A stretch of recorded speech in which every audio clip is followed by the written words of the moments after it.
The men line up and Batiatus mentions that Gannicus will be fighting in the Primus and Eunomaus is the new Doctori. Gannicus looks at Melita. When Eunomaus says that it's an honor to fight in the Primus, Gannicus feels guilty but doesn't tell him. Eunomaus thinks he's just not pleased since he's put in charge over the gladiators. When Batiatus engages in some intimate actions with Gaia and his wife, his father suddenly enters. He's not happy with Batiatus and says that he should have accepted Tullius' offer. Lucretia tries to be nice and Gaia as well, but Titus is not deceived. Crixus carries logs. As Asher and Dagon eat, Barca and the guys have pissed in it yet again. When Asher says that they have the mark, they don't accept it. Dagon tries to fight Barca, but Gannicus holds him back. Asher tells him that they'll get them soon. Titus then enters and greets the man. He's happy to see Eunomaus and wants to catch up with him. He tells him that he's the only man to live against Theocles. When Eunomaus wants to get back into the arena, he tells him that he deserves the rank of Doctori and prefers it this way. Quintus complains about his father. As Eunomaus commands the men, they're lazy, but Titus commands them to listen. When he sees Gannicus, he doesn't like his attitude, but he does like Crixus. Titus then takes Quintus to Tullius to rectify their bond. When Vettius accuses him of diverting Varros, he denies it. Meanwhile, Crixus is trained by Barca. The Doctori say that he's bad against the spear. Gannicus gives him advice on how to fight against a spear wielder. He will demonstrate.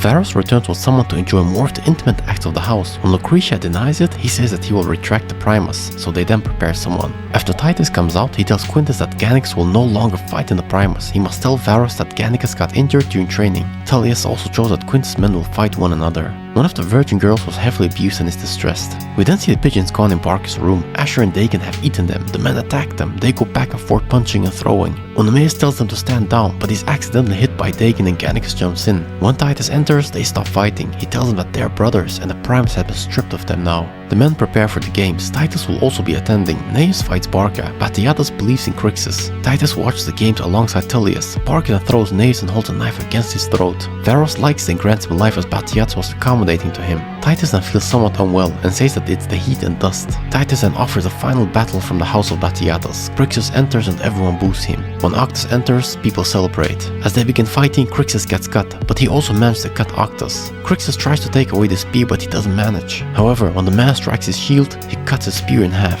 then takes away his sword and swings his sword at him. He then grabs his sword. They continue fighting, but Crixus stabs him. Octus dies and he is victorious. Quintus is happy and Vettius is disappointed. Titus is pleased and Crixus becomes part of the Brotherhood. He's finally accepted. Barca tells him that he fought well. Titus says that he underestimated Crixus and him. He decides to stay in Capua and not go back to Sicilia. Quintus is not found.